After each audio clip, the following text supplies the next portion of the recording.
sademiellä katseleepi kuinka tiellä toiset kaakkejansa valmentaa. Minun täytyy heitä estää, eihän sitä kukaan kestä, jos ne vielä palkintoja saa.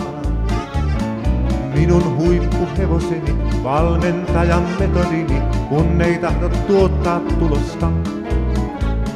Kiellämävä kaakkejansa minun maalla ajamasta, omistanhan melkein koko maan. Tää on minun maa, tää on minun maa, tää on minun maa. Niinpä kielto päällä ollen, yksin tielle rallatellen, huippuhevostani valmennan. Iloisena ajatellen, hiitti suoraan hölkytellen, onpa mahtavata omistaa. Tää on minun maa, tää on minun maa, tää on minun maa.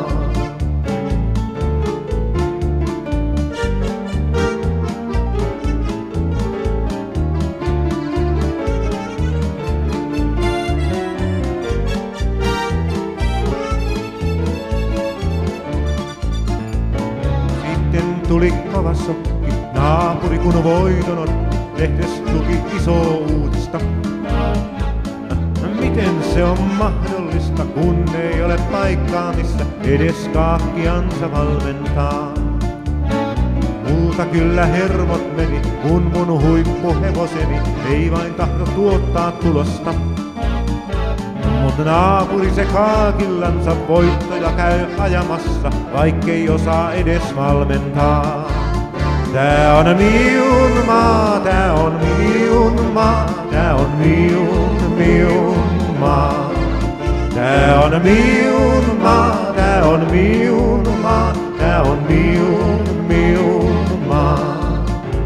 Mut kyllä vielä naapurit panen polvilleen, sillä perinyt on aikamoisen kultakimpaleen.